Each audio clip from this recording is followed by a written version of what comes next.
আমাদের মাহফিলের কার্যক্রম শুরু হয়ে গেছে। আপনারা এই বিদ্রোহ না করে মাহফিলের প্যান্ডেল আসার জন্য বিনীতভাবে অনুরোধ করছি।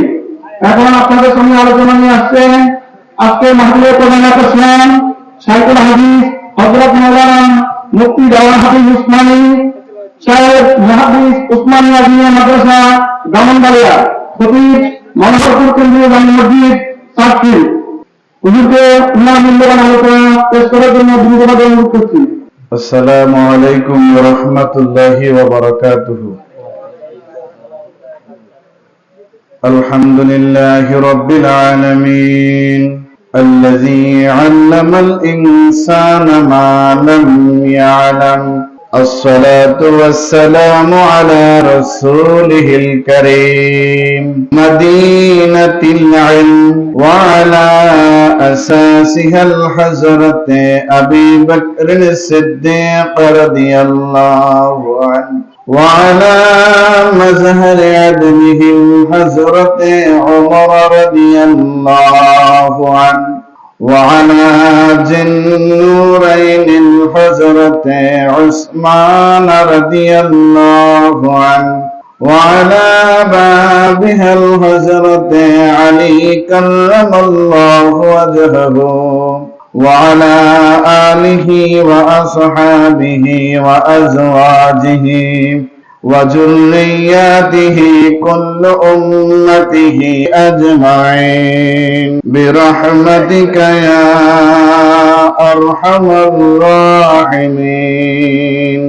بسم الله الرحمن الرحيم. إن الله وملائكته يصلون على النبي يا أيها الذين آمنوا صلوا عليه وسلموا تسليما. صلى الله على محمد صلى الله عليه وسلم. صلى الله محمد صلى الله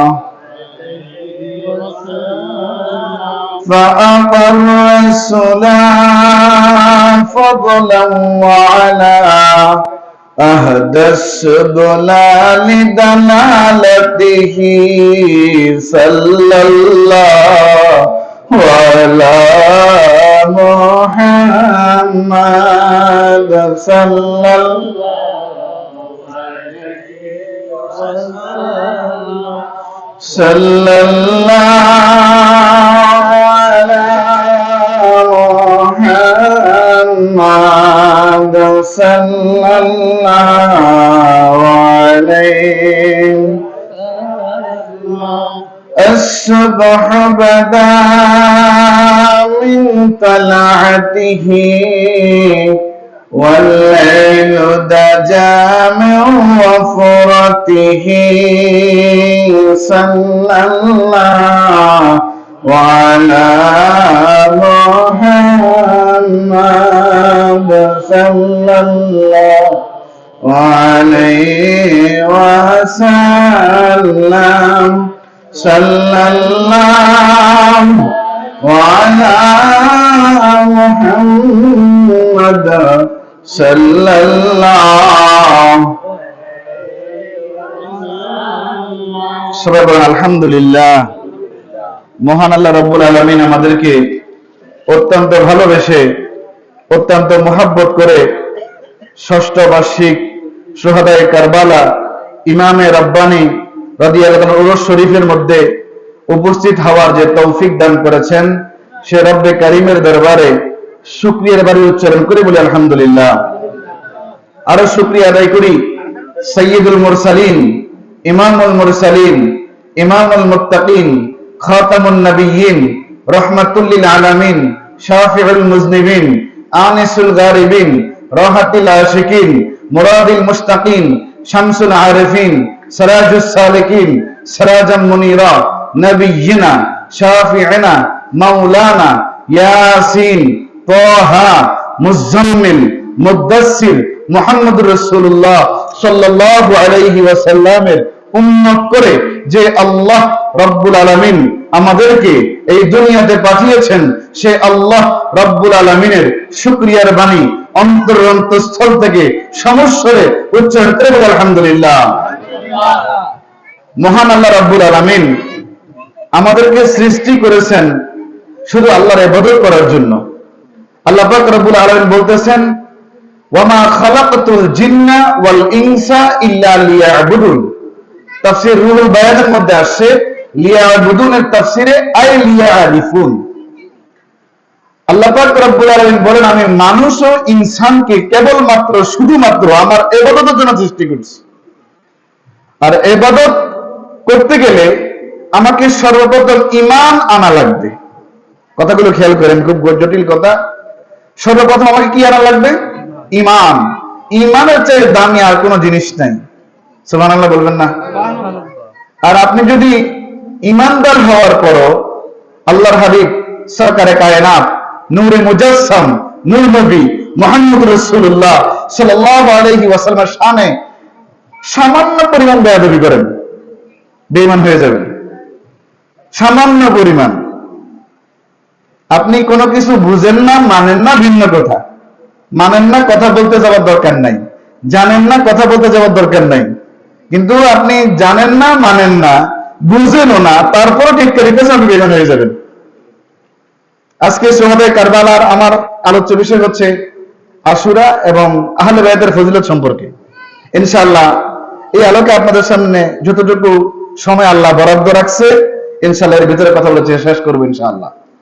আমি যে বললাম ইবাদত করতে হলে ঈমান লাগবে, আর আল্লাহ বলে ওয়ামা খালাকাতুল জিন্না ওয়াল ইনসা ইল্লা লিয়াবুদুন, আমি জিন ও ইনসানকে কেবলমাত্র শুধুমাত্র আমার ইবাদত করার জন্য সৃষ্টি করেছি। সুবহানাল্লাহ বলেন। আর ইবাদত আপনার কবুল হবে না ঈমান ভিতরে রেখে। কি ভিতরে রেখে? ঈমান। আর শুধু ঈমান আনলেন, আমল করলেন না, তাহলে লাভ হবে না। তো ঈমান আনার পর সর্বপ্রথম দায়িত্ব আমল। দায়িত্ব কি? আমল। তো ঈমানটা কিভাবে আনবেন? লা ইলাহা ইল্লাল্লাহু মুহাম্মাদুর রাসূলুল্লাহ সাল্লাল্লাহু আলাইহি ওয়াসাল্লাম।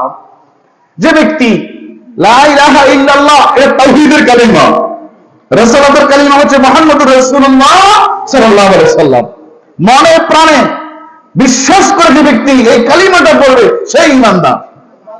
আল্লাহর নবীকে ছাড়া এই যে লা ইলাহা ইল্লাল্লাহ মানলাম, মুহাম্মাদুর রাসূলুল্লাহ সাল্লাল্লাহু আলাইহি ওয়াসাল্লামকে অস্বীকার করলাম কিংবা বললাম না, ঈমানদার হওয়া যাবে না? খেয়াল করেন, যাবে না। আজকে তো আমাদের মসজিদগুলোর মধ্যে কয় পাশাপাশি লেখা যাবে না, দূরে দূরে থাকতে হবে। নাউজুবিল্লাহ। আমরা বলি নামাজের মধ্যে আল্লাহর হাবিবকে সালাম না দিলে নামাজই হবে না। খেয়াল করেন, পুরো নামাজের কবুলিয়াত মুহাম্মদ রাসূলুল্লাহর প্রতি সালাম। তাশাহুদের মধ্যে বলি আসসালামু আলাইকা আইয়ুহান নবী, সুবহানাল্লাহ বলবেন না? নামাজ ব্যতী রেখে আমরা আল্লাহর হাবিব মুহাম্মদ সাল্লাল্লাহু আলাইহি ওয়াসাল্লামকে সালাম দেই। কেউ ইয়া নবী সালাম আলাইকা বলে সালাম দেয়, সুবহানাল্লাহ বলবেন না? আসেন আমরা একবার সালাম দেই। আসসালাতু ওয়াসসালামু আলাইকা ইয়া রাসূলুল্লাহ, আসসালাতু ওয়াসসালামু আলাইকা ইয়া হাবিবাল্লাহ, আসসালাতু ওয়াসসালামু আলাইকা ইয়া শাফিআল মুযনিবিন, আসসালাতু ওয়াসসালামু আলাইকা ইয়া রাহমাতাল লিল আলামিন। ছোট্ট একটা কথা বলি, আমরা জানি আল্লাহর হাবিব মুহাম্মদুর রাসূলুল্লাহ সাল্লাল্লাহু আলাইহি ওয়াসাল্লামের উপর দুরূদ শরীফ পাঠ করলে আল্লাহ 10টা রহমত নাজিল করেন। এই কথাগুলো কেন বলতেছি একটু পরবর্তীতে খেয়াল করলে বুঝবেন। একবার দুরূদ শরীফ পাঠ করলে আল্লাহ 10টা রহমত দেন। নবীজির কাছ থেকে তো স্পেশাল আছেই। নবীজির বন্ধুকে আল্লাহ রাব্বুল আলামিন, আল্লাহর বন্ধুকে মুহাম্মদুর রাসূলুল্লাহ সাল্লাল্লাহু আলাইহি ওয়াসাল্লাম। আমার নবীর নাম কেউ যদি বাদ দেয় আযান থেকে, তার আযান হবে? ইকামত থেকে বাদ দিলে হবে? কালিমা থেকে বাদ দিলে ঈমান আনা হবে? হবে তো না। নবীজির জবান মোবারকের যে কথা, এটা দুই প্রকার। একটা ওয়াহিয়ে মাতলু, একটা ওয়াহিয়ে গায়রে মাতলু। একটা পঠিত ওহী আর একটা অপঠিত ওহী। সুবহানাল্লাহ বলেন। এবার সহজ ভাষায় বলি, নবীজি মুহাম্মদ রাসূলুল্লাহ সাল্লাল্লাহু আলাইহি ওয়াসাল্লাম যেই কথাই বলছেন ওটাই হাদিস, আর যেটা পালনীয় ওটা সুন্নাহ। খেয়াল করেন, হাদিস একটা, সুন্নাহ আরেকটা। আমরা অনুসরণ বলবো ইনশাআল্লাহ। এই যে মুহাম্মদ রাসূলুল্লাহ সাল্লাল্লাহু আলাইহি ওয়াসাল্লাম আমাদের ঈমানের মূল। সুবহানাল্লাহ কইবেন না? সুবহানাল্লাহ। আল্লাহ বলে ইবাদত করতে হলে আমাকে চিনতে হবে। লিয়াবুদুন, ইবাদত করার জন্য সৃষ্টি করছি। রুহুল বায়ানের মধ্যে বলা আছে আই লিয়ারিফুন, আল্লাহর পরিচয় জানে তারপর আল্লাহর ইবাদত করো। তো আল্লাহর পরিচয় আমাকে জানাইছেন কে? মুহাম্মদ রাসূলুল্লাহ সাল্লাল্লাহু আলাইহি ওয়াসাল্লাম। আল্লাহর পরিচয় জানাই দিয়েছে। আল্লাহ এক, অদ্বিতীয়, তার কোনো শরীক নাই। অংশীদারিত্ব স্থাপন করলে বেঈমান হয়ে যাবে। কথা বলেন না কেন? বেঈমান হয়ে যাবে। এবার খেয়াল করেন বাবা, মুহাম্মদ রাসূলুল্লাহ সাল্লাল্লাহু আলাইহি ওয়াসাল্লাম হচ্ছেন আকাশের চাঁদ তুল্য, আর সাহাবায়ে কেরাম হচ্ছেন আকাশের নক্ষত্র তুল্য। সুবহানাল্লাহ। এই মুহররম মাসে হৃদয় বিদারক ঘটনা ঘটে গেছে। এই মুহররম মাস ইমাম হুসাইন রাদিয়াল্লাহু তাআলা আনহুকে, আওলাদে রাসূলদেরকে আহলে বায়াতকে সপরিবারে শহীদ করে ফেলা হয়েছে, নারীদেরকে বন্দী করা হয়েছে। এর মধ্যে জয়নালউদ্দিন ছিল অসুস্থ, আল্লাহর খাস রহমত, আল্লাহর খাস রহমত আল্লাহ ওনাকে বাঁচাইয়া দিয়েছে। সুবহানাল্লাহ বলবেন না? বাবা আমার, এই আশুরা, আশুর মানে 10, আশুর মানে কত? আসের, আরবি থেকে আশারুন বা আসের মানে কত? 10। এর কথাও কোরআন কারিমে আছে, ওয়াল ফাজরি ওয়াল লায়ালিন আসর। সুবহানাল্লাহ, সুবহানাল্লাহ। আল্লাহ কি 10 রাতের কসম করেছেন। আল্লাহু আকবার, আল্লাহু আকবার। এবার খেয়াল করেন বাবা আমার, আহলে বায়াত কারা? আহলে বায়াতের আমি কয়েকটা শ্রেণী দেখেছি, ইনশাআল্লাহ আলোচনা প্রত্যেকটা শ্রেণী আনবো। স্পেশাল আহলে বায়াত বলতে আল্লাহর হাবিব মুহাম্মদ রাসূলুল্লাহ সাল্লাল্লাহু আলাইহি ওয়াসাল্লাম একটা চাদর মোবারক দিয়ে ওনার শরীর মোবারক ঢাকা। নবীজির প্রত্যেকটা অঙ্গ মোবারক বলতে গেলে মোবারক বলবেন। কি বলবেন? আবা মোবারক, নবীজির জামা মোবারক, চুল মোবারক, এবং কি প্রস্রাব পায়খানা মোবারক বলতে হবে, কারণ নবীজি সাল্লাল্লাহু আলাইহি ওয়াসাল্লাম প্রস্রাব পায়খানা পবিত্র। কারণ নবীজি আমাদের কারো মতো না। আইয়ুকুম মিসলি, তুমি কেউ আছো আমার মতো, কে আছো নাকি? যদি আমরা আলোচ্য বিষয় এটা না, একটু উদাহরণস্বরূপ বলে দিলাম, কারণ আমরা আলোচনা হালাসুত ওয়াল জামাতে যারা অনুসারী, নবীজি সাল্লাল্লাহু আলাইহি ওয়াসাল্লাম সারা কথাই পেতে পারি না। কথা কি বুঝতে পেরেছেন? নবীজি মুহাম্মদ রাসূলুল্লাহ সাল্লাল্লাহু আলাইহি ওয়াসাল্লাম, তোমরা কে আছো আমার মতো? কেউ আমরা নবীজির মতো নয়, এটা মাথায় রাখতে হবে। যে বাবা কিছু বলুক, আল্লাহ নবীর কাছে কোরআন আসছে, আমার কাছে আসছে। আল্লাহ নবীর কাছে জিবরাইল 24,000 বার আসছে, আমার কাছে একবার আসছে। খেয়াল করেন, প্রথম তো কাইট আল্লাহ নবী মুহাম্মদ রাসূলুল্লাহ সাল্লাল্লাহু আলাইহি ওয়াসাল্লামের জন্য আল্লাহ পাক রব্বুল আলামিন 9, 10, 11 পর্যন্ত বিয়ে হালাল করে দিয়েছেন। আমার সীমা দিয়েছেন 4টা। কয়টা? কইছে একটা লগে যদি ভালোভাবে বোঝাপড়া করতে পারো তাহলে আরেকটা করিও, আল্লাহ যদি একটা যদি তোমারে গুদাম দিয়ে তুলেন দেয় তাহলে 2 এর দরকার নাই, একটা লই আলহামদুলিল্লাহ। কথা খেয়াল করছেন বাবা আমার? আল্লাহ পাক রব্বুল আলামিন মহাগ্রন্থ কোরআনের 21 নম্বর পারা 33 নম্বর সূরা, সূরাতুল আহজাবের শেষাংশের মধ্যে বলেন, বিসমিল্লাহির রহমানির রহিম, ইন্নামা ইউরিদুল্লাহু লিইউযহিবা আনকুমুর রিজসা আহলাল বাইতি ওয়া ইউতাহহিরাকুম তাতহীরা। আল্লাহু আকবার বলেন। ওয়া ইউতাহহিরাকুম তাতহীরা। হে নবী পরিবার, আল্লাহ নবী পরিবারকে ডাক দিয়ে বললেন, একটু আহলে বায়াত নিয়ে কথা বলি, এরপর আমরা একটু খেয়াল করে প্রত্যেকটা কথা পয়েন্ট আকারে বলবো। আল্লাহ বললেন, হে নবী পরিবার, যেহেতু আহলে বায়াত কারা আমাদেরকে জানতে হবে, কারা আহলে বায়াত। আজকে তো হুডুম করে বলে আহলে বায়াত বলতে কিছু নাই। আরে ভাই, তোমার পড়াশোনাই নাই। কানটাকে সামনে নিয়ে বসবা আর নবীজি মুহাম্মদ রাসূলুল্লাহ সাল্লাল্লাহু আলাইহি ওয়াসাল্লাম মহব্বত নিয়ে বলবা, দেখবা আল্লাহ পাক রব্বুল আলামিন তোমার সিনা খুলে দেবেন। সুবহানাল্লাহ বলেন। আল্লাহ পাক রব্বুল আলামিন বলেন, ইন্নামা ইউরিদুল্লাহু লিইউযহিবা আনকুমুর রিজসা আহলাল বাইতি ওয়া ইউতাহহিরাকুম তাতহীরা। আল্লাহ পাক রব্বুল আলামিন বলেন, হে নবী পরিবার, অর্থাৎ আহলে বাইতকে উদ্দেশ্য করে আল্লাহ রাব্বুল আলামিন বলছেন, আল্লাহ কেবল চান তোমাদের থেকে অপবিত্রতাটাকে দূর করে দিতে। অপবিত্রতাকে কি করতে?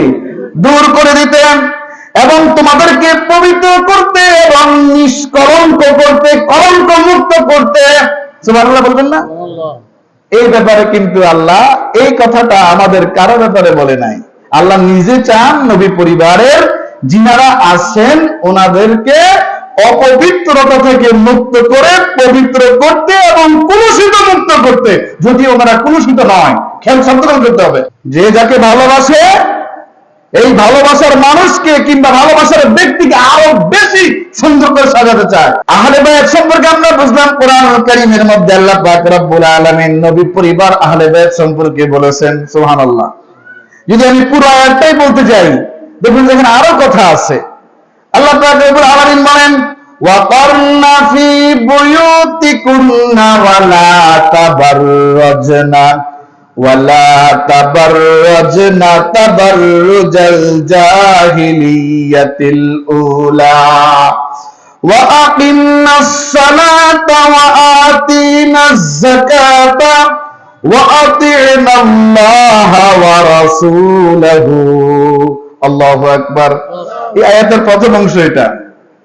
আল্লাহ বলেন, আর তোমরা নিজেদের গৃহে ঘরে অবস্থান করো। নারীদেরকে বলতেছেন। আল্লাহ বলছেন, নারীরা তোমরা নিজের গৃহে অবস্থান করো। এখন আমরা গৃহে আছি না গৃহের বাইরে আছি? ঘরে আছি না ঘরের বাইরে আছি? আফসোস। আল্লাহ রাব্বুল আলামিন একবার বলেন, প্রাচীন মানে পূর্বের অজ্ঞতার যুগের মতো চোখ জলছানো প্রদর্শনী করে বেরিয়েও না।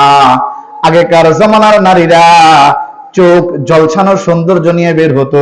সহজ ভাষায় বিবাহ, মুসলমানি, আরো তো অনুষ্ঠান আছে না, ওখানে দেখবেন নারীরা কি সুন্দর সুন্দর শাড়ি জামা পরে প্রদর্শনী দেয়। আরে বাবা, ও আমার মা বোনরা, আল্লাহর কোরআন থেকে যেহেতু কথা এসেছে, আপনার সম্পূর্ণ সৌন্দর্য, আপনার চেহারার সৌন্দর্য, আপনার শরীরের লাবণ্যতা একমাত্র আপনার স্বামী দেখার অধিকার রাখে। কে দেখার অধিকার রাখে? স্বামী। স্বামী যদি আপনার সৌন্দর্য বেরিয়ে কথা তো কই লাভ নাই।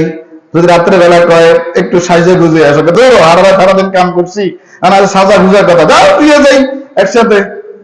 আর যখন বিবাহ অনুষ্ঠানে যায়, দেখবেন ঘরের সবচেয়ে দামি কাপড়টা পরে বেপরদা বেহায়ার মতো পুরো শরীরটাকে দেখায়া দেখায়া চলে যায়। আল্লাহ এটা করতে নিষেধ করেছেন। সুবহানাল্লাহ বলেন। আল্লাহ পাক রব্বুল আলামিন বলেন, আর তোমরা নামাজ প্রতিষ্ঠা করো এবং যাকাত দাও এবং আল্লাহ তার রাসূলের আনুগত্য করো। ওয়া আতি'নাল্লাহা ওয়া রাসূলাহু, আল্লাহ এবং তার রাসূল কি করতে বলছে? আনুগত্য করতে বলছে। যে আল্লাহ এবং তার রাসূল আনুগত্য করবে, সে আহলে বায়তকে মহব্বত করবে। যে আহলে বায়তকে মহব্বত করলো না, বুঝে নিতে হবে সে আল্লাহ এবং তার প্রিয় হাবিব মুহাম্মদ রাসূলুল্লাহ সাল্লাল্লাহু আলাইহি ওয়াসাল্লামের আনুগত্য করলো। সামনে আমরা কথা বলছি, আপনারা বুঝতে পারবেন ইনশাআল্লাহ। এখানে একটা হাদিস বলছি, সহিহ মুসলিম থেকে আসছে, 4457 নম্বর হাদিস। আন সাফিয়া বিনতে শাইবা قالت, হযরত সাফিয়া বিনতে শাইবা রাদিয়াল্লাহু তাআলা আনহা থেকে হাদিস কানা বর্ণিত, তিনি বলেন, قالت عائشة خرج النبي صلى الله عليه وسلم, আম্মা জান আয়েশা সিদ্দিকা রাদিয়াল্লাহু তাআলা আনহা বলেন, নবীজি সাল্লাল্লাহু আলাইহি ওয়াসাল্লাম বের হলেন গাদাতান, মানে সকালবেলা। খরজান নবী সাল্লাল্লাহু আলাইহি ওয়াসাল্লাম গাদাতান, নবীজি সাল্লাল্লাহু আলাইহি ওয়াসাল্লাম বের হলেন সকালে। সকালে আল্লাহর নবী কি হলেন? বের হলেন। ওয়া আলাইহি মিরতুন মুরাহালুন মিন শারে আসওয়াদা, নবীজি মুহাম্মদ রাসূলুল্লাহ সাল্লাল্লাহু আলাইহি ওয়াসাল্লামের শরীর মোবারকে ছিল পশম দ্বারা কালো, পশম দ্বারা কালো, পশম দ্বারা খচিত একখানা পশমি চাদর নবীজির শরীর মোবারকের উপরে ছিল। কালো পশম দ্বারা খচিত একটা চাদর নবীজি মুহাম্মদ রাসূলুল্লাহ সাল্লাল্লাহু আলাইহি ওয়াসাল্লামের শরীর মোবারকের মধ্যে ছিল, মনে রাখবেন। এরপর ফাজা আল হাসান ইবনে আলী ফাআদখালাহু, এরপর হাসান ইবনে আলী রাদিয়াল্লাহু তাআলা এলেন, নবীজি মুহাম্মদ রাসূলুল্লাহ সাল্লাল্লাহু আলাইহি ওয়াসাল্লাম তাকে ডাক দিয়ে চাদরের ভিতরে ঢুকিয়ে ফেললেন। আমি কিন্তু বলছি আহলে বাইত কারা, আপনারা একটু মনোযোগ দিলে বুঝবেন। আহলে বাইতদের কয়েকটা শ্রেণী বিভাগ আছে, প্রথম স্পেশাল নিয়ে কথা বলছি। কথা কি বুঝতে পেরেছেন? নবীজি সাল্লাল্লাহু আলাইহি সাল্লাম সহিহ মুসলিম হাদিস শরীফে আসে, আম্মা জান আয়েশা সিদ্দিকা বলতেছেন, গায়ের মধ্যে শরীর মোবারকের মধ্যে একটা কালো পশমি পশম দ্বারা খচিত চাদর মোবারক পরে বের হলেন। হাসান রাদিয়াল্লাহু আসলেন, নবী মুহাম্মদ সাল্লাল্লাহু আলাইহি ওয়াসাল্লামকে চাদরের ভিতরে ঢুকিয়ে ফেললেন। শীতের সময় চাদর মুড়ি দেন না আপনারা? শীতের সময় চাদর মুড়ি দেন না? এই মুড়ির ভিতরে যখন আপনার নাতি আসে ঢুকিয়ে ফেললেন। এরপরে খেয়াল করেন, জাআল হুসাইনু ফাদাখালা মাহু, অতঃপর হুসাইন রাদিয়াল্লাহু তাআলা আনহু আসলেন, নবীজি মুহাম্মদ রাসূলুল্লাহ সাল্লাল্লাহু আলাইহি ওয়াসাল্লাম হুসাইন রাদিয়াল্লাহু তাআলা আনহুকেও চাদরের মধ্যে প্রবেশ করিয়ে নিলেন। সুম্মা জাআত ফাতিমাতু ফাআদখালাহা, হযরত ফাতিমা রাদিয়াল্লাহু তাআলা আনহা আসলেন। এরপর নবীজি মুহাম্মদ রাসূলুল্লাহ সাল্লাল্লাহু আলাইহি ওয়াসাল্লাম ফাতিমা রাদিয়াল্লাহু তাআলা আনহাকেও চাদরের ভিতরে প্রবেশ করিয়ে নিলেন। দুম্মা জাআ আলিয়ুন ফাআদখালাহু, এরপর আলী রাদিয়াল্লাহু তাআলা আনহু এলেন। এরপর মুহাম্মদ রাসূলুল্লাহ সাল্লাল্লাহু আলাইহি ওয়াসাল্লাম আলী রাদিয়াল্লাহু তাআলা আনহুকেও চাদরের ভিতরে ঢুকিয়ে ফেললেন। এবার কি বলে খেয়াল করেন, সুম্মা ক্বালা, অতঃপর মুহাম্মদ রাসূলুল্লাহ সাল্লাল্লাহু আলাইহি ওয়াসাল্লাম বললেন, ইন্নামা ইউরিদুল্লাহু লিইয়ুযহিবা আনকুমুর রিজসা আহলাল বাইতি। আল্লাহু আকবার বলেন। নবীজি মুহাম্মদ রাসূলুল্লাহ সাল্লাল্লাহু আলাইহি ওয়াসাল্লাম বলেন, হে আহলে বাইত, আল্লাহ তাআলা তোমাদের থেকে অপবিত্রতা বিদূরিত করেছেন, তোমাদের থেকে অপবিত্রতা বিদূরিত করেছেন, সরিয়েছেন। ওয়া ইউতাহহিরাকুম তাতহীরা, তোমরা অতিশয় পবিত্রময় করতে চান। আল্লাহ আহলে বাইতদেরকে অতিশয় পূত পবিত্র করতে চান। তাহলে এই হাদিস দ্বারা, সহিহ মুসলিম শরীফ হাদিস দ্বারা বোঝা গেল, এখানে সর্বপ্রথম আসলেন ইমাম হাসান, আসলেন ইমাম হুসাইন রাদিয়াল্লাহু তাআলা আনহু, এরপর আসলেন ফাতেমা রাদিয়াল্লাহু তাআলা আনহা, এরপর আলী রাদিয়াল্লাহু তাআলা আনহু, মুহাম্মদ সাল্লাল্লাহু আলাইহি ওয়াসাল্লাম তো আসেনি, এরাই আহলে বাইত। সুবহানাল্লাহ বলেন। পাক পাঞ্জাতন বলেন না, ওনারাই। সুবহানাল্লাহ বলেন না কেন? বুঝেন না কেন? হাজার কথার এক কথা বলে দিলাম সহিহ মুসলিম শরীফের হাদিস থেকে। এবার বুঝতে পারছেন তো আহলে বাইত কারা? একটা সহজ ভাষা বাংলা কথাটা মনে রাখেন। আল্লাহর হাবিব মুহাম্মদুর রাসূলুল্লাহ সাল্লাল্লাহু আলাইহি ওয়াসাল্লাম হুজরা মোবারক থেকে বের হলেন। ওনার শরীর মোবারকে ছিল কালো একটা চাদর, পশমের চাদর। কি চাদর? পশমি চাদর।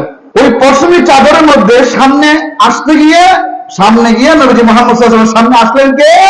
হাসান রাদিয়াল্লাহু আনহু, তারপর হোসেন রাদিয়াল্লাহু আনহু, ফাতেমা রাদিয়াল্লাহু আনহা, আলী রাদিয়াল্লাহু আনহু, সবাইকে তাদের মধ্যে নিয়ে নিলেন। সুবহানাল্লাহ বলেন না কেন? যেখানে আল্লাহ রাব্বুল আলামিন আহলে বায়াতদেরকে পুত পবিত্র কলঙ্কমুক্ত রাখতে চান, সেখানে আমি আপনি সারাদিনই তোমাদের বিরুদ্ধে বলি, লাভ হবে? ঈমানটাই চলে যাবে। কি চলে যাবে? ঈমান বড় মূল্যবান। মাঝখানে একটা কথা বলতেছিলাম, একবার দুরূদ শরীফ পাঠ করলে আল্লাহ পাক রব্বুল আলামিন 10টা রহমত নাযিল করেন, বলছি না? আমরা কিন্তু নবীজি মুহাম্মদ রাসূলুল্লাহ সাল্লাল্লাহু আলাইহি ওয়াসাল্লামকে সালাম দিয়েছি।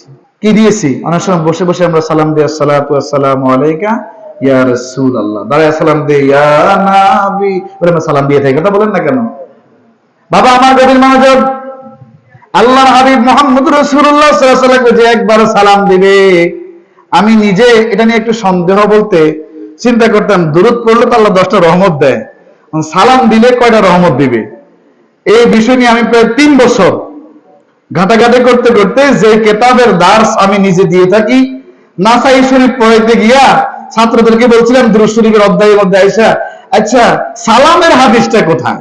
হঠাৎ করে প্রথম সিরিয়ালে 2টা হাদিস পেলাম, 3য় নম্বর হাদিসের মধ্যে আইসা দেখি দুরূদ এবং সালাম উভয় কথা আছে।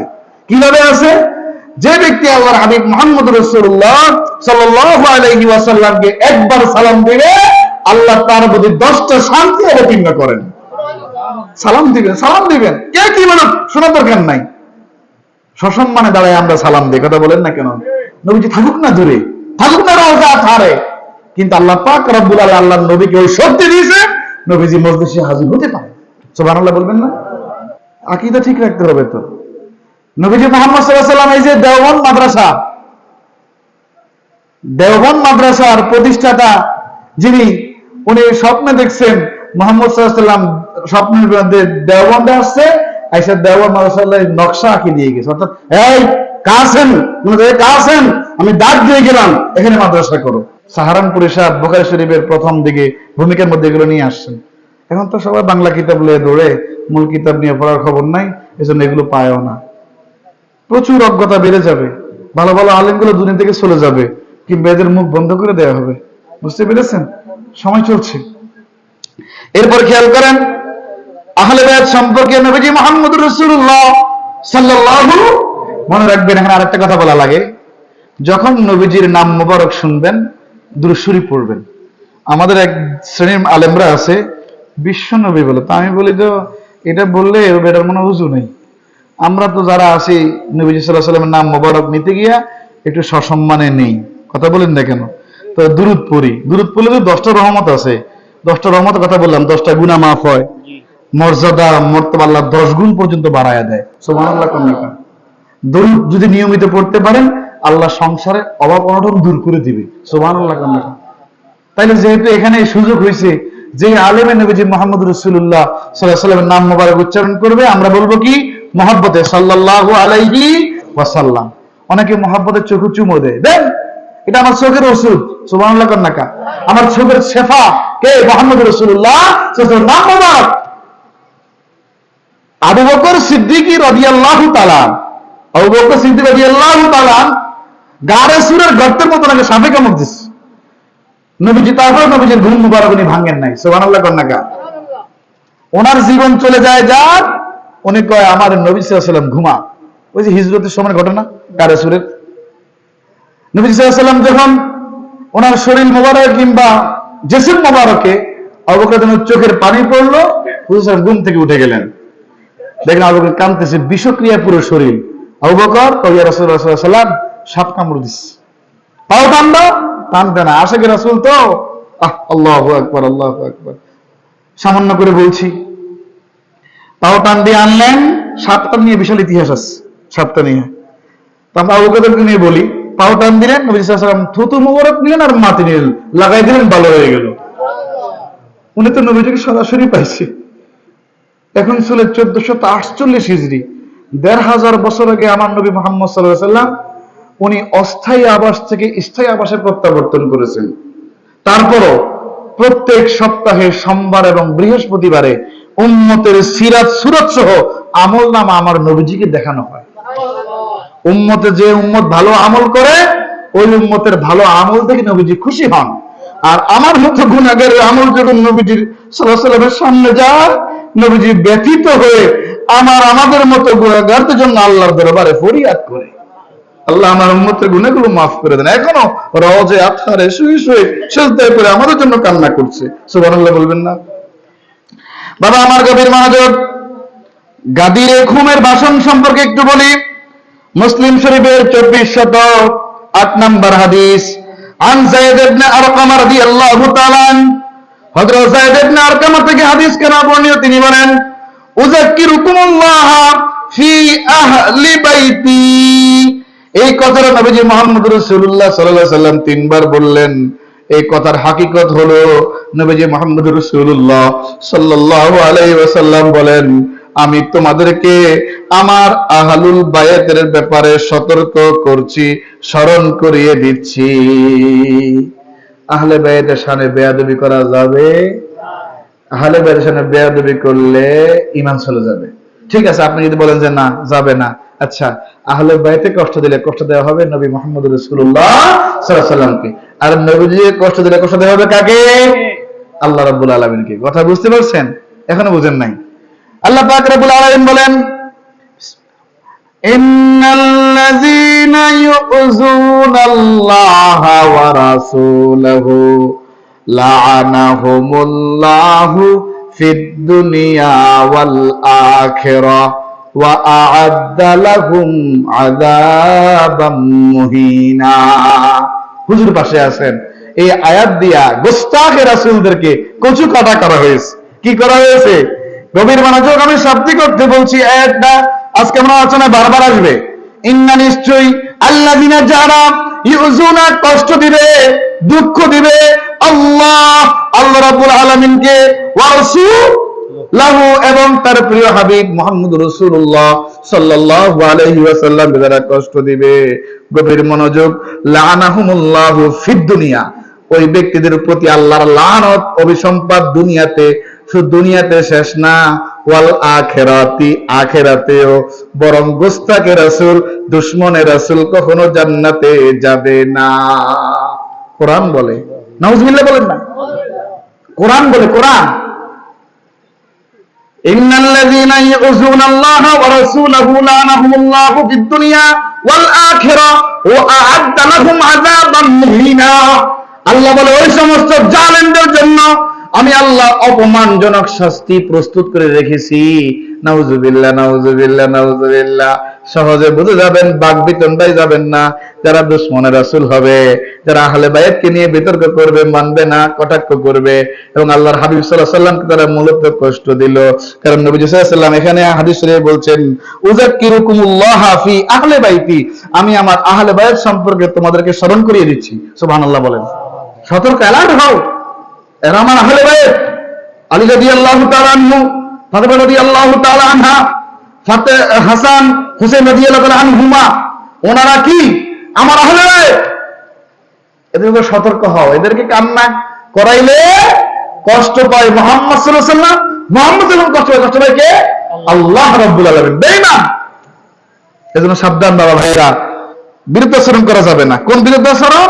আহলে বাইতের বিরুদ্ধে যাওয়া যাবে। আহলে বাইত কারা? আজকে আমরা তো সেটাই দেওয়া হয়েছে। আহলে বাইত কারা? প্রথম নাম্বার জেনে নেন, নবী পরিবারের সবাই আহলে বাইত, কিন্তু এখানে ক্লাসিফিকেশন আছে। আমি সংক্ষিপ্ত আকারে একটা কথা বলে দেই। নবীজি মুহাম্মদ রাসূলুল্লাহ সাল্লাল্লাহু আলাইহি ওয়াসাল্লামের স্ত্রীরা আমাদের আম্মা জান, উম্মাহাতুল মুমিনিন ওদেরকে বলা হয়, ওনারাও আহলে বাইতের অন্তর্ভুক্ত। সুবহানাল্লাহ বলেন। নবীজি মুহাম্মদ রাসূল সাল্লাল্লাহু আলাইহি ওয়াসাল্লামের চাচা যিনারা ইসলাম ধর্ম গ্রহণ করেছেন, ওনারাও আহলে বায়াত। আবার আহলে বায়াত আছে কারা? কারা আছে স্পেশাল? কারা? নাম্বার 1 এ কারা? আলী রাদিয়াল্লাহু তাআলা আনহু, ফাতেমা রাদিয়াল্লাহু তাআলা আনহা, হাসান রাদিয়াল্লাহু তাআলা আনহু, হোসেন রাদিয়াল্লাহু আনহু। তাহলে এরাই হচ্ছে আহলে বায়াত। সুবহানাল্লাহ বলেন। বাবারে, কথাগুলো ভালো করে নেন। যতটুকু পর্যন্ত মাইকের আওয়াজ যাচ্ছে আমার মা বোনরা গভীর মনোযোগ। আজকে তো সুহাদায়ে কারবালার আলোচনা শেষ, আহলে বায়াতের আলোচনা নাই। সুহাদায়ে কারবালা আসলে তো অনেকগুলো পয়েন্ট এসে যায়। আহলে বায়াতের পয়েন্ট আসে, কারবালার ইতিহাসের পয়েন্ট আসে, আশুরার পয়েন্ট আসে। কথা বলেন না কেন? আমরা অল্প স্বল্প কথাবার্তা বলে শেষ করে দিই, আমরা জানি না। আমাদের জ্ঞানের অপরিপক্কতা রয়েছে, পরিপক্কতা নাই। বাবা আমার গভীর মনোযোগ। এবার আসেন আহলে বায়াত যারা, আমাদের সম্পর্কে একটু একটু করে কথা বলি। ফাতেমা রাদিয়াল্লাহু তাআলা আনহা হচ্ছেন আহলে বায়াতের মধ্যে সর্বশ্রেষ্ঠ নারী। সহজ কথা, উনি হচ্ছে জান্নাতের নারীদের সর্দার। হাদিসে আছে, আমরা বলবো ইনশাআল্লাহ। যেহেতু আমি মুহাদ্দিস মানুষ, এজন্য একটু হাদিস নিয়ে কথা বলি বেশি। আর যদি যে বিষয় সম্পর্কে কোরআন আছে ওখান থেকে হাদিস টানাটানি করা লাগে না। এই জন্য শুধু এই আয়াতটা আমরা বারবার পড়বো, আজকে কয়েকবার বলা হবে আলোচনার মধ্যে, দেখবেন। এটা আপনাদের বোঝানোর জন্য। যেমন যেমন যারা দুশমন রাসূল হবে, যারা আহলে বায়াতের বিরুদ্ধাচরণ করবে, তারা তো নবীজিকে কষ্ট দিল। কথা বলেন না কেন? আর নবীর কাছে কষ্ট পাচ্ছে আল্লাহ। সরাসরি কথা, কোন সাক্ষী দেয়? এদের দুনিয়াও শেষ, আখিরাতও শেষ।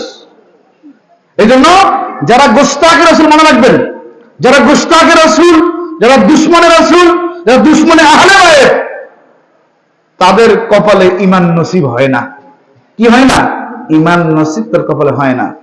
বাবা আমার, সহিহ বুখারীর 3460 নম্বর হাদিস, আনিল মিসওয়ার ইবনে মাখরামাতা আন্না রাসূলুল্লাহি সাল্লাল্লাহু আলাইহি ওয়াসাল্লাম قال, মিসওয়ার ইবনে মাখরামা থেকে হাদিস খানা বর্ণিত, নিশ্চয় নবী করিম সাল্লাল্লাহু আলাইহি ওয়াসাল্লাম কিংবা রাসূলুল্লাহ সাল্লাল্লাহু আলাইহি ওয়াসাল্লাম বলেছেন, ক্বালা, নবী সাল্লাল্লাহু আলাইহি ওয়াসাল্লাম বললেন, ফাতিমাতু বাদআতুম মিন্নি ফামান আগদাবাহা আগদাবানি।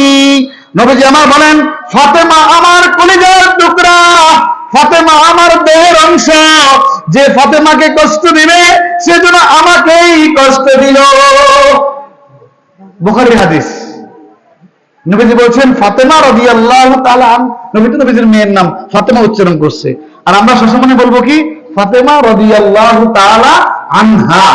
মহিলা সাহাবী হলে আনহা হবে, একজন পুরুষ সাহাবী হলে আনহু হবে, দুইজন পুরুষ সাহাবী হলে আনহুমা তাসনিয়া সিগা। আর যদি তিনজন কিংবা তার অধিক পুরুষ সাহাবী হয় তাহলে আনহুম হবে। মনে রাখবেন কথাগুলো কেমন উচ্চারণের ক্ষেত্রে। ফাতেমা রাদিয়াল্লাহু তাআলা আনহা সম্পর্কে আল্লাহর হাবিব মুহাম্মদ রাসূলুল্লাহ সাল্লাল্লাহু আলাইহি ওয়াসাল্লাম বললেন, ফাতেমা হচ্ছে আমার দেহের একটা টুকরা, আমার দেহের অংশ, আমার কলিজার টুকরাকে ফাতেমা রাদিয়াল্লাহু তাআলা আনহা। যে আমার ফাতেমাকে কষ্ট দিবেন সেজন্য আমি মুহাম্মদ রাসূলুল্লাহ সাল্লাল্লাহু আলাইহি ওয়াসাল্লাম কষ্ট দিল। নাউজুবিল্লাহ। তাহলে যারা ইমাম হুসাইন রাদিয়াল্লাহু শহীদ করলো, তারা কি হাকিকত কষ্ট দিল না? অবশ্যই দিছে না? তো ফাতেমা রাদিয়াল্লাহু আনহা কষ্ট দিলে নবীজি কষ্ট পাইছেনি? প্রত্যেকটা পয়েন্টে আমি বারবার বলছি, কিন্তু খেয়াল করেন। তাহলে নবীজি কষ্ট পায়, আল্লাহ কষ্ট পাইছে? কথা বলুন, পাইছে? তো যারা শহীদ করছে ওনারা কি ইমানদার? আশ্চর্য হয়ে যাবেন। ফাতেমা রাদিয়াল্লাহু আনহার ছেলে ইমাম হুসাইন রাদিয়াল্লাহু তাআলা আনহুকে যখন শহীদ করা হয় কিংবা তার আগে যারা ছিল তারা সবাই আযান একামত দিয়ে নামাজ পড়ছে। হুসাইন রাদিয়াল্লাহু আনহুকে শহীদ করার পরেও আযান একামত দিয়ে নামাজ পড়ছে। তাহলে কোন এরা কোন লেভেলের মুসলমান? কাফের মানে কাফেরই, কিন্তু মুসলমানের মধ্যে কি আছে? ক্যাটাগরি আছে। কিছু আছে মুনাফিক মার্কা মানুষ, কিছু আছে সাচ্চা ইমানদার। সাচ্চা ইমানদার কারা? ইমাম হোসেন রাদিয়াল্লাহু আনহু সহ যারা আছে ওনার সাথে পুরুষরা শহীদ হয়ে গেল, নারীরা তো বন্দী হলো, জয়নাল আব্দিনও বন্দী হলো। সুবহানাল্লাহ কইবেন না? সাচ্চা ইমানদার, জীবন যায় যায় ইমান দেব না। আজান দিয়া এখনো দিয়া নামাজ পড়ে আল্লাহর নবীর কলিজার টুকরা নাতিকে শহীদ করে, দেখছেন? বাবা আমার গভীর মনোযোগ, এই হাদিসটা তো বুঝতে পারছেন। ফাতেমা রাদিয়াল্লাহু আনহা সম্পর্কে বুখারীর হাদিস। ইমাম হাসান এবং হুসাইন রাদিয়াল্লাহু আনহুমার মর্যাদা, জামে তিরমিজির 3730 নম্বর হাদিস। এটা কেন বলছি আমরা? যেহেতু আমাকে মাহফিল কমিটির পক্ষ থেকে আহলে বায়াত কারা, ওনাদের ফজিলত বা মর্যাদা এবং আশুরা সম্পর্কে একটু কথা বলতে বলেছেন, তাই আপনাদেরকে বারবার করে বলছি আলোচনাগুলো গভীর মনোযোগ শুনবেন। ইমাম হাসান এবং হুসাইনের মর্যাদা। عن أبي سعيد الخدري رضي الله تعالى عنه قال قال رسول الله صلى الله عليه وسلم, হযরত আবু সাঈদ খুদরি থেকে হাদিস খানা বর্ণিত, তিনি বলেন মুহাম্মদ রাসূলুল্লাহ সাল্লাল্লাহু আলাইহি ওয়াসাল্লাম বলেন, আল হাসানু ওয়াল হুসাইনু সাইয়্যিদা শাবাবি আহলিল জান্নাহ। আল্লাহু আকবার। রাওয়াহু তিরমিজি। নবীজি মুহাম্মদ রাসূলুল্লাহ সাল্লাল্লাহু আলাইহি ওয়াসাল্লাম বলেন, হাসান হুসাইন রাদিয়াল্লাহু আনহুমা এরা দুইজন জান্নাতের যুবকদের সর্দার হবে। এগুলোকে আলোচ্য বিষয় না? এগুলোকে হাদিসে নাই? আছে তো, পড়া লাগবে, পড়া লাগবে। ইমাম হাসান রাদিয়াল্লাহু তাআলা আনহুর ফজিলত সম্পর্কে আপনি একখানা হাদিস শুনেন, নাসাই শরীফের 1395 নম্বর হাদিস। সামিতু আবু বাকরাতা ইয়াকুলু লাকাদ রাআইতু রাসূলুল্লাহি সাল্লাল্লাহু আলাইহি ওয়াসাল্লামা আলাল মিম্বারে ওয়াল হাসানু মাহু। এই হাদিসটা আমাদের আলোচনার অংশ, কিন্তু পরবর্তী যে ঘটনাটা ঘটছে এটাও ওই যে কারবালার আগে আলী রাদিয়াল্লাহু শহীদ হওয়ার পরে পরবর্তী খলিফা নির্ধারণ করা হলো আহলে বায়াতের মধ্য থেকে ইমাম হাসান রাদিয়াল্লাহু আনহুকে। কথা মনে রাখেন, যখন আমিরে মুআবিয়া রাদিয়াল্লাহু তাআলা আনহু উনি যখন যে ইমাম হাসানের বায়াত মানবে না, না মাইনা উনি বিশাল বাহিনী নিয়ে আসছে যুদ্ধের জন্য, ঠিক সেই পরিমাণ সমান সমানে বিশাল বাহিনী নিয়ে গেলেন ইমাম হাসান রাদিয়াল্লাহু তাআলা আনহু। কিন্তু ওই হাসান রাদিয়াল্লাহু গিয়ে একটা বুদ্ধিমানের কাজ করছে, ওনার নানা মুহাম্মদ রাসূলুল্লাহ সাল্লাল্লাহু আলাইহি ওয়াসাল্লামের ভবিষ্যৎবাণী সঠিক করে দিয়েছেন। সুবহানাল্লাহ বলবেন না? বিশাল এক যুদ্ধ হওয়ার কথা, কিন্তু ওখানে চুক্তি হইয়া, চুক্তিটা এভাবে হয়েছিল, যতদিন পর্যন্ত আমিরে মুআবিয়া রাদিয়াল্লাহু আনহু জীবিত থাকবে ততদিন পর্যন্ত ইমাম হাসান নিজেকে খলিফা বলতে পারবে না।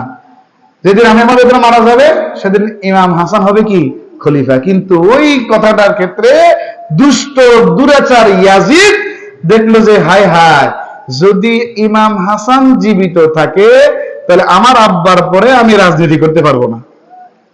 গোপনে ইমাম হাসান রাদিয়াল্লাহু তাআলা আনহুর স্ত্রীদের কিংবা খাদেমদের মাধ্যমে বিষ পানে ইমাম হাসান শহীদ করে ফেললেন।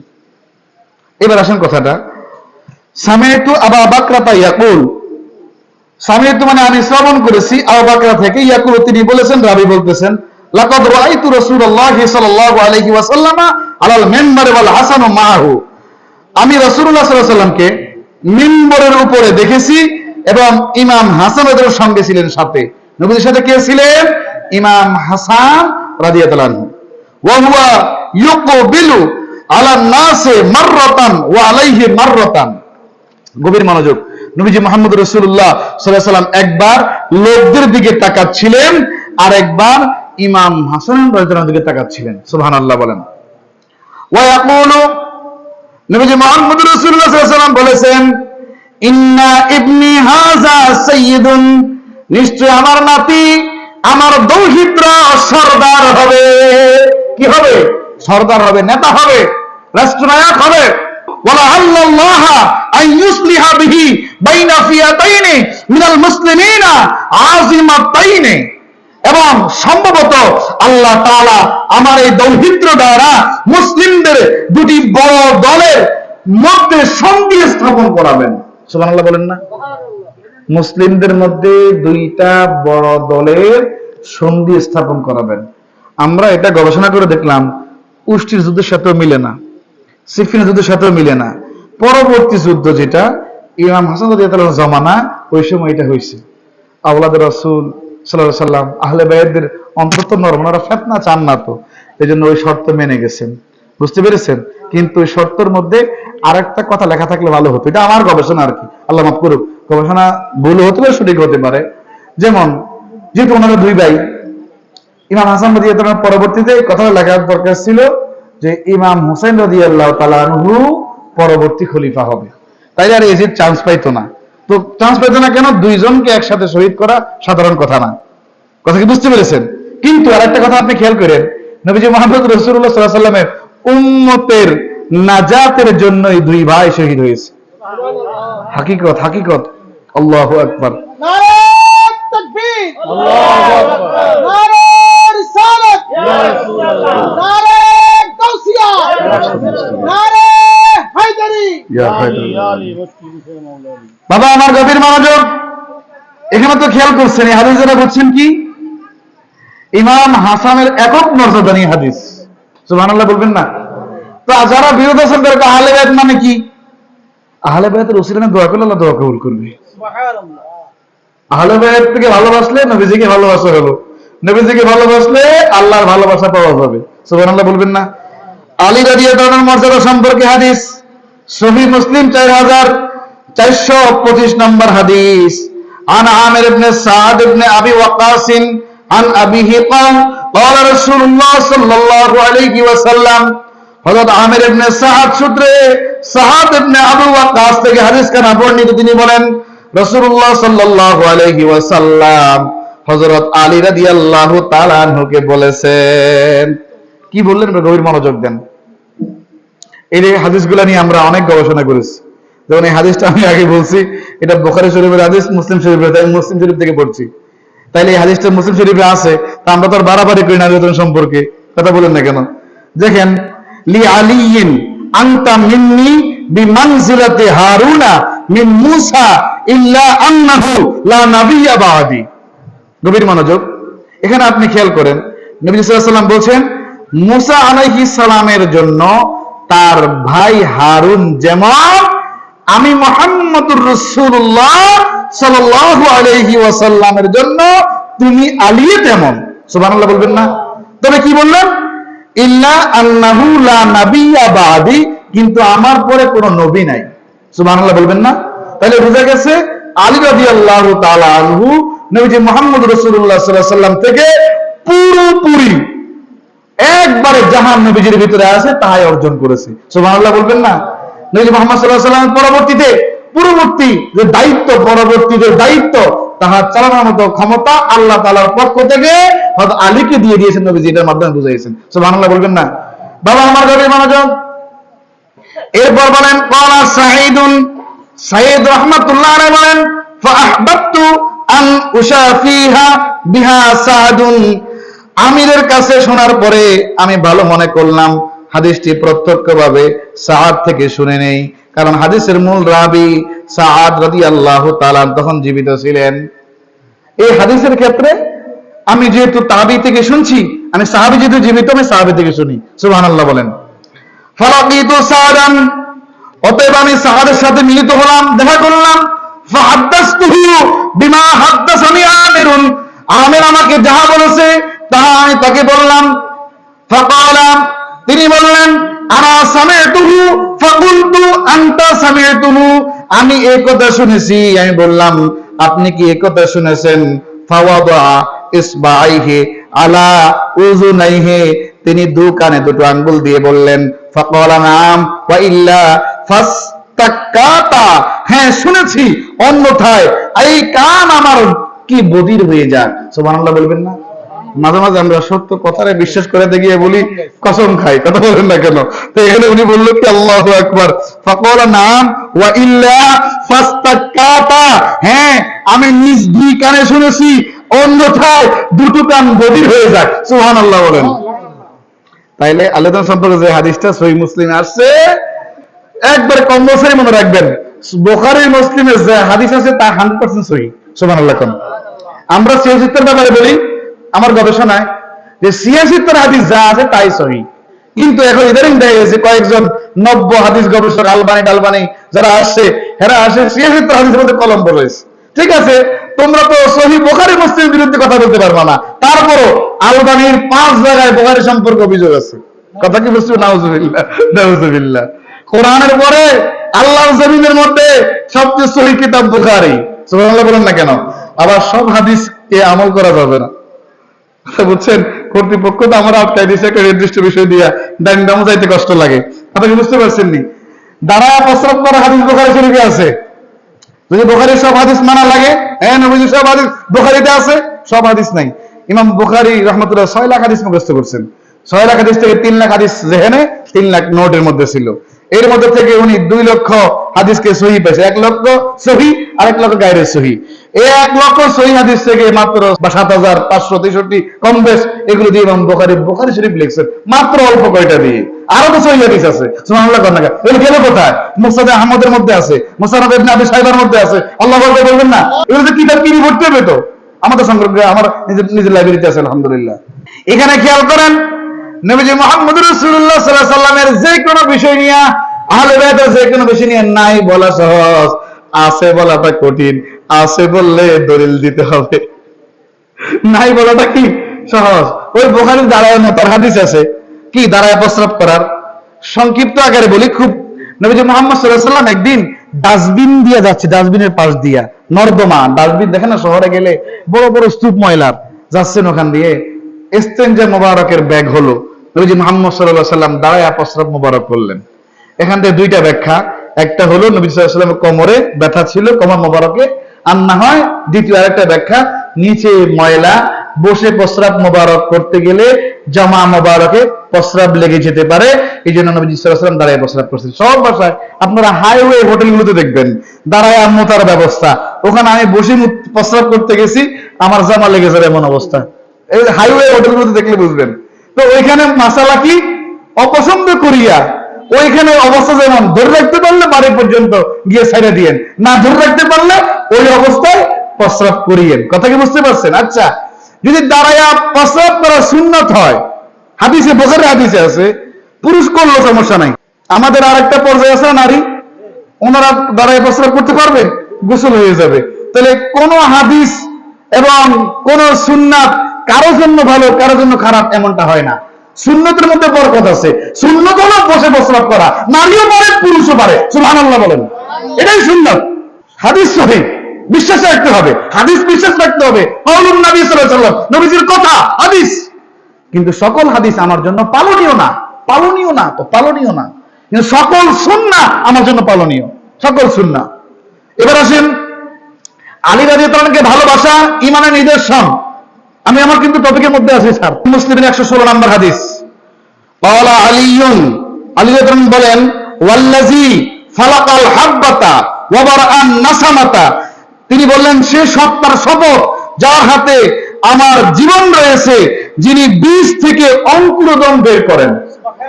সহজ ভাষায় আপনি যখন একটা বিচি লাগান সেখান থেকে একটা অঙ্কুর বের হয় না, এই কথাটা আসছে, খেয়াল করেন।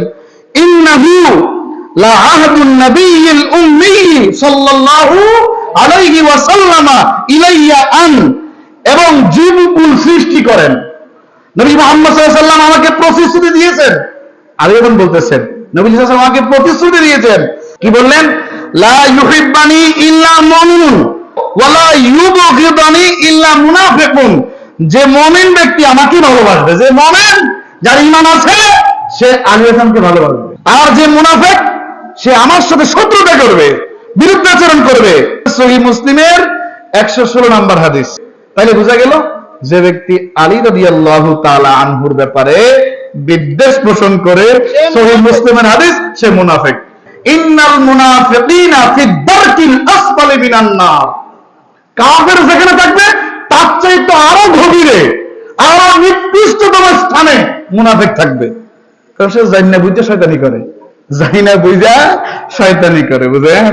আব্দুল্লাহ ইবনে উবাই ইবনে সুলুল, সে নবীজির পিছনে, সরাসরি পিছনে সে নামাজ পড়তো। বদর যুদ্ধের বেলায় আইসা আমাদের মুসলমান বাহিনী কিন্তু 1000 ছিল লোক সংখ্যা, প্রতিমধ্যে আব্দুল্লাহ ইবনে উবাই লোক নিয়ে চলে গেছেন, বাকি রয়েছে 313 জন। সুবহানাল্লাহ। কোন আল্লাহ রাব্বুল আলামিন নবীজিকে একা ছাড়েন না, আল্লাহর রহমত পাশাপাশি আকাশ থেকে অসংখ্য ফেরেশতা পাঠিয়ে দিয়েছেন। সুবহানাল্লাহ গান। তো ফেরেশতারা একটা সুন্দর কথা, ফেরেশতারা তো আগে যুদ্ধ করে অভ্যস্ত না। আল্লাহ কোথায় মারো শত্রুদেরকে? ঘাড়ের মধ্যে মারো। সুবহানাল্লাহ। ব্যাখ্যামূলক কথা আর কি একটু বললাম। এবার খেয়াল করেন, তাহলে আমরা যে হযরত আলী রাদিয়াল্লাহু তাআলা আনহুর ভালোবাসা নিয়ে কথা বলি, এটা কি হাদিসে আছে? অবশ্যই আছে, ইমাম হাসানকে নিয়ে কথা বলি, হাদিসে আছে? ইমাম হোসেনকে নিয়ে, অবশ্যই আছে। মা ফাতেমাকে নিয়ে আসেনি? তো আমরা ভুল কোথায় বললাম?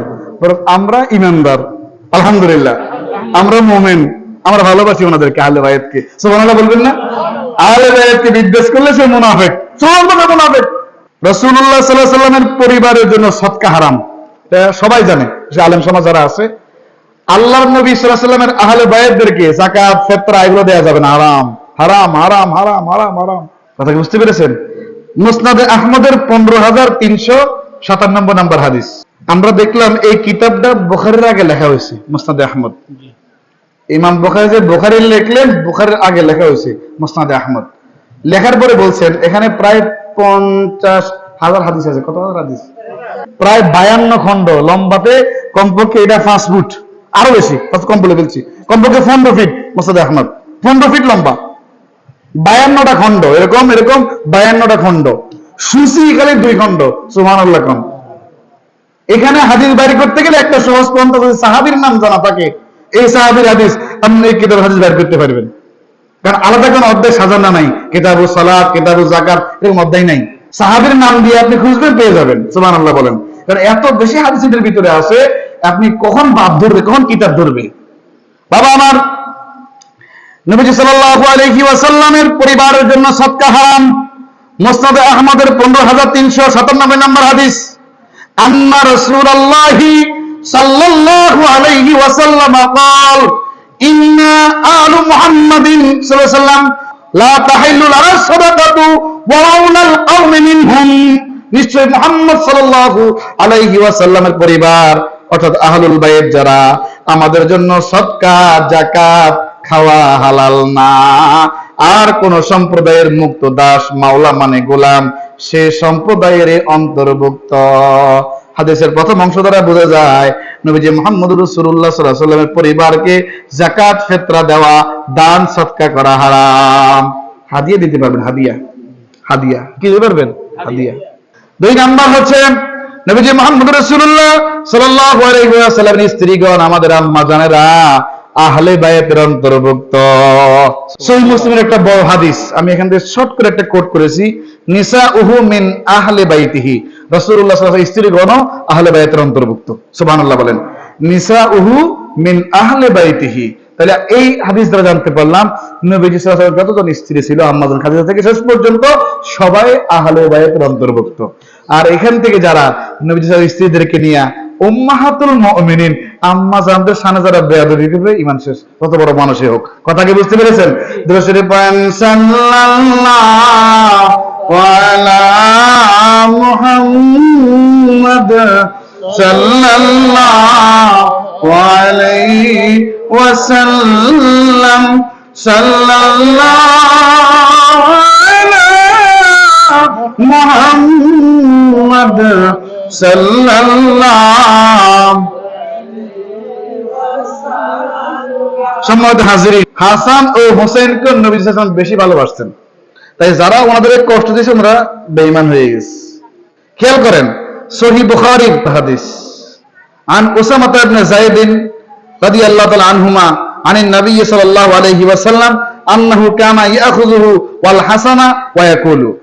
হযরত উসামা ইবনে যায়েদ থেকে বর্ণিত, তিনি নবী করিম সাল্লাল্লাহু আলাইহি ওয়াসাল্লাম থেকে বর্ণনা করেন, নবীজি মুহাম্মদ রাসূলুল্লাহ সাল্লাল্লাহু আলাইহি ওয়াসাল্লাম তাকে এবং হাসান রাদিয়াল্লাহু তাআলা আনহুকে একসাথে কোলে নিয়ে বলতেন, আল্লাহুম্মা ইন্নী উহিব্বুহুমা ফাআহিব্বুহুমা আও কামা ক্বালা আলাইহিস সালাতু ওয়াস সালাম, আও কামা ক্বাল।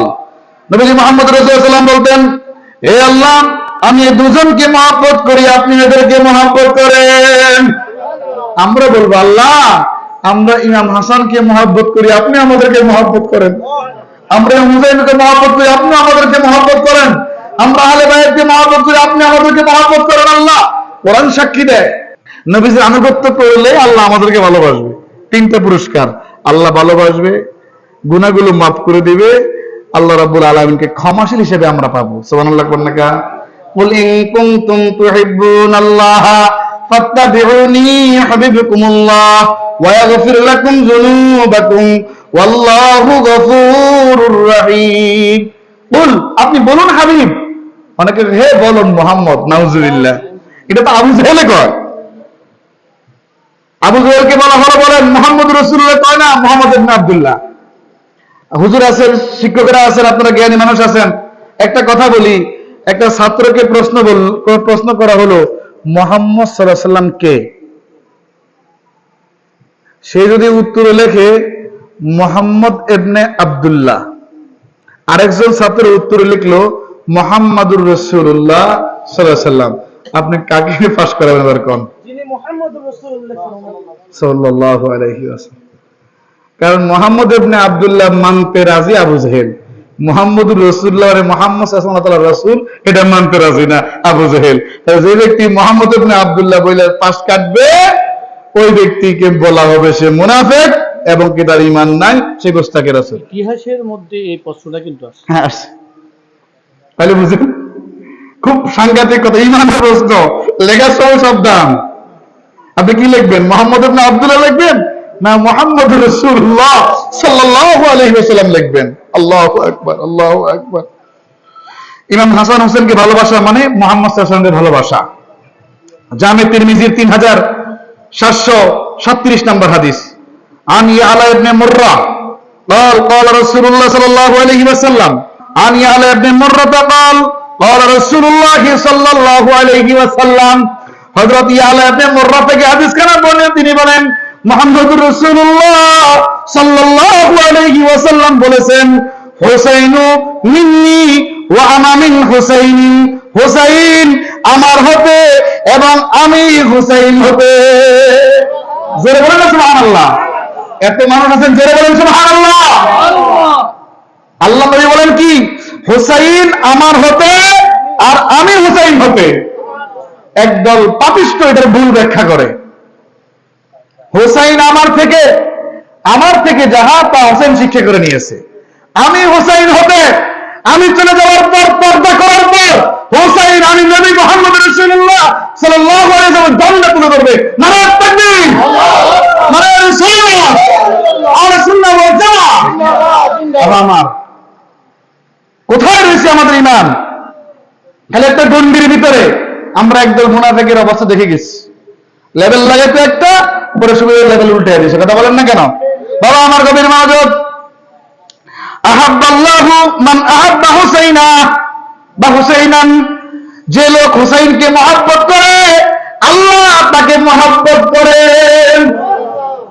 বাবা আমার হাদিসের শেষ অংশ খেয়াল করেন, হুসাইনুন সিবতুন মিনাল আসবাতি, নাতিগণের মাঝে একজন হলো হুসাইন। নাতিদের মধ্যে একজন কে? হুসাইন রাদিয়াল্লাহু তাআলা আনহু। ফাতেমা রাদিয়াল্লাহু আনহা হচ্ছেন জান্নাতের নারীদের সর্দারিনী। এই হাদিসটা অনেক বড়। হাদিসটা আসছে জামে তিরমিজির 3743 নম্বর হাদিস। আন হুযায়ফা ক্বাল, হযরত হুযায়ফা রাদিয়াল্লাহু তাআলা আনহা থেকে হাদিস খানা বর্ণিত, তিনি বলেন, সাআলাতনি উম্মি মাতা আহদুকা তাহানি বিন নবী সাল্লাল্লাহু আলাইহি ওয়াসাল্লাম। তিনি বলেন, হুযায়ফা বলতেছেন, আমার মা আমাকে প্রশ্ন করেছে নবীজি মুহাম্মদ রাসূলুল্লাহ সাল্লাল্লাহু আলাইহি ওয়াসাল্লামের নিকট তুমি কখন যাবে? ফাকুলতু, রাবি বলেন আমি বললাম, মালি বিহি আহাদুন মুনযু কাযা ওয়া কাযা ফানালাত মিন্নি, আমি বললাম আমি এতদিন হতে তার নিকট মানে নবীজি মুহাম্মদ রাসূলুল্লাহ সাল্লাল্লাহু আলাইহি ওয়াসাল্লামের নিকট উপস্থিত পরিত্যাগ করেছি, এতে নবীজি আমার প্রতি নারাজ হন। ফাকুলতু লাহা, আমি তাকে বললাম, দাইনি আতিন নবিয়্যা সাল্লাল্লাহু আলাইহি ওয়াসাল্লামা ফাউসাল্লিয়া মাহুল মাগরিবা, আমি তাকে বললাম নবীজি মুহাম্মদ রাসূলুল্লাহ সাল্লাল্লাহু আলাইহি ওয়াসাল্লামের সঙ্গে দুরূদ শরীফ পড়েন, সাল্লাল্লাহু মুহাম্মাদ সাল্লাল্লাহু ওয়াসাল্লাম সাল্লাল্লাহু وعلى محمد صلى الله عليه জিকির করেন লা ইলাহা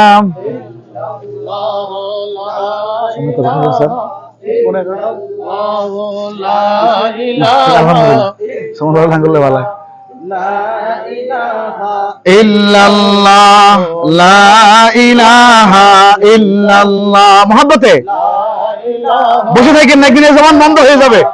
লা ইলাহা ইল্লাল্লাহ লা ইলাহা ইল্লাল্লাহ লা ইলাহা ইল্লাল্লাহ লা ইলাহা একবার লা ইলাহা ইল্লাল্লাহ বললে আল্লাহ আমলনামা থেকে 4,500 গুনাহ মাফ করে দেবে।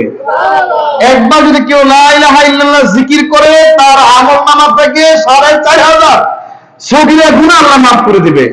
আরেকবার লা ইলাহা ইল্লাল্লাহ বললে 4,000 থেকে 4,500 নেকি দিয়ে আল্লাহ তাআলা আমলনামা ভরপুর করে দেবেন।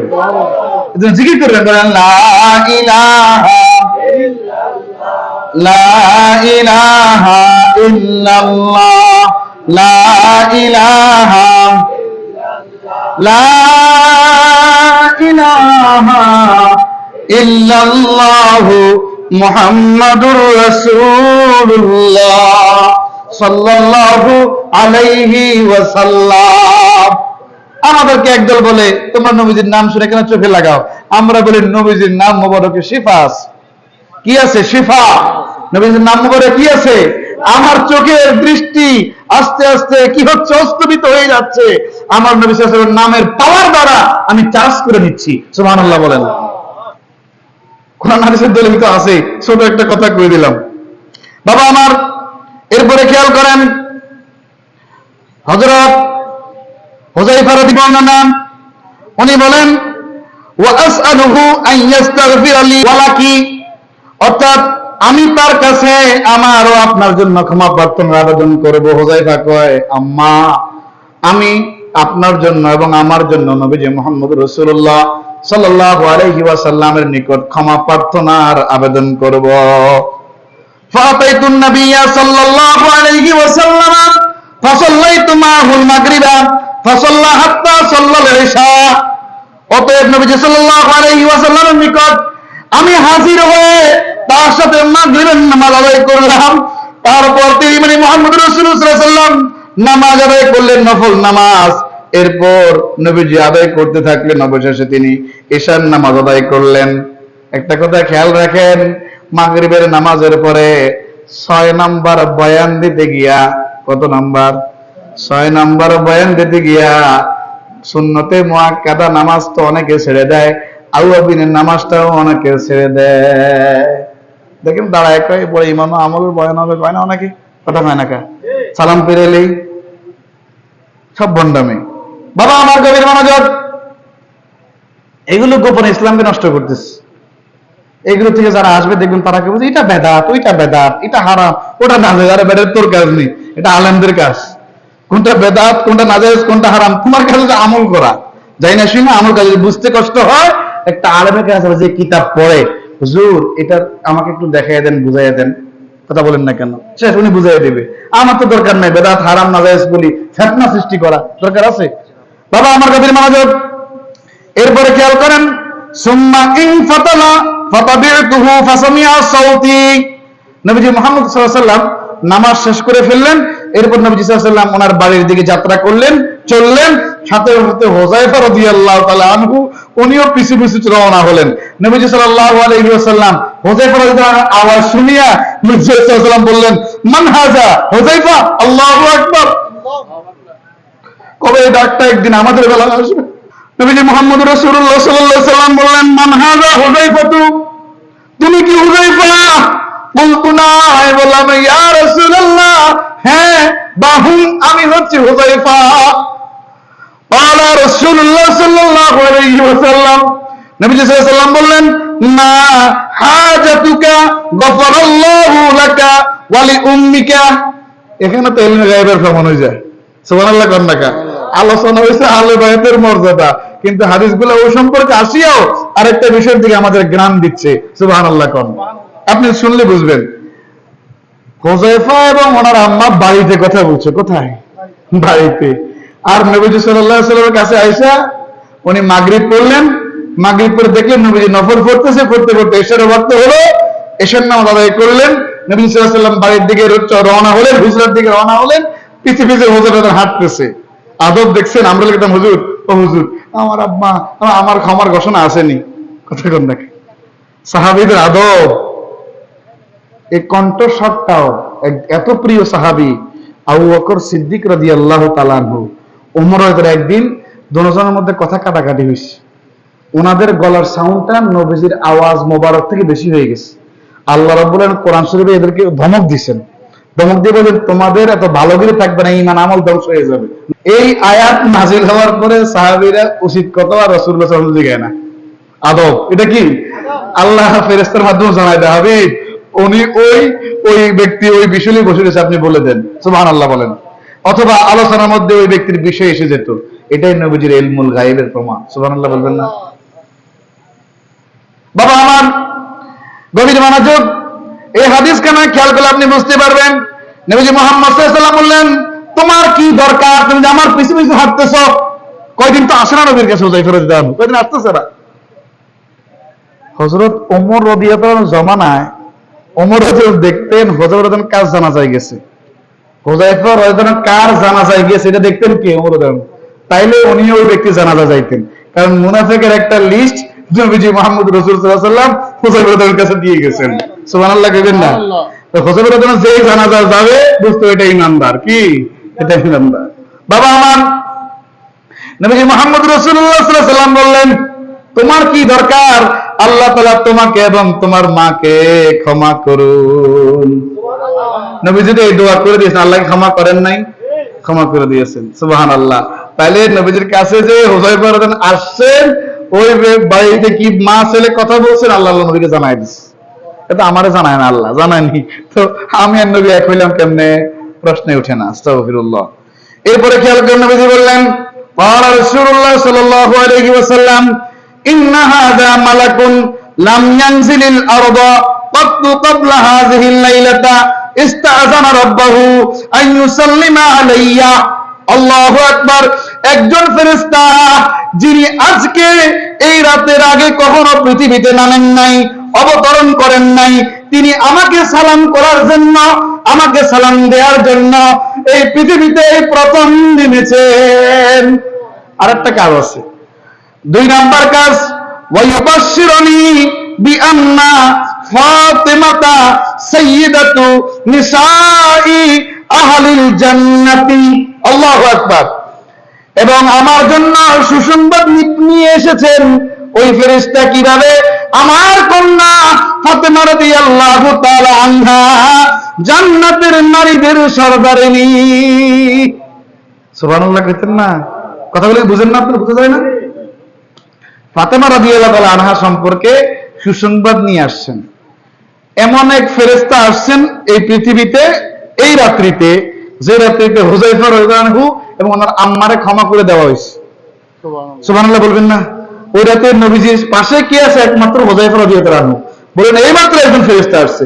হুযায়ফা দেখছে? দেখছে? নবী তো দেখছে। হুযায়ফা রাদিয়াল্লাহু দেখছেনি? দেখে তো নাই। সুবহানাল্লাহ বলবেন না? যেখানে সাহাবীরা ফেরেশতাদেরকে দেখে নাই, সেখানে আমি কেমনে কইছি নবীর মত? নাউযুবিল্লাহ। বেঈমান হইলে বেঈমান। নবীজি মুহাম্মদ সাল্লাল্লাহু আলাইহি ওয়াসাল্লাম বলেন ওয়ায়ুবাশশিরুনি বিআন্না ফাতিমাতা সাইয়্যিদাতু নিসাই আহলিল জান্নাতি। আমার কাছে এই সুসংবাদ নিয়ে এসেছেন বা এই খবর নিয়ে এসেছেন আমার কন্যা ফাতেমা রাদিয়াল্লাহু আনহা জান্নাত নারীদের সরদার হবে, নেত্রী হবে। ওয়া আন্নাল হাসানা ওয়াল হুসাইনা সাইয়্যিদা শাবাবি আহলিল জান্নাতি। সুবহানাল্লাহ বলবেন না কেন? এবং হাসান হুসাইন রাদিয়াল্লাহু আনহুমা জান্নাতের যুবকদের নেতা হবে, সরদার হবে। সুবহানাল্লাহ, সুবহানাল্লাহ, সুবহানাল্লাহ। বাবারে, হযরত আলী রাদিয়াল্লাহু আনহুর কথা আমরা জানলাম, ফাতেমা রাদিয়াল্লাহু তাআলা আনহার কথাও আমরা জানলাম, ইমাম হাসান হুসাইন রাদিয়াল্লাহু আনহুমার কথাও আমরা জানলাম। বেয়াদবি করা যাবে? বেয়াদবি করলে ওই যে লানাহুমুল্লাহু ফিদ দুনিয়া ওয়াল আখিরাতি ওয়া আ'আদ্দা লাহুম আযাবাম মুহিনার পর্যায়ে আমরা পড়ে যাব। নাউযুবিল্লাহ।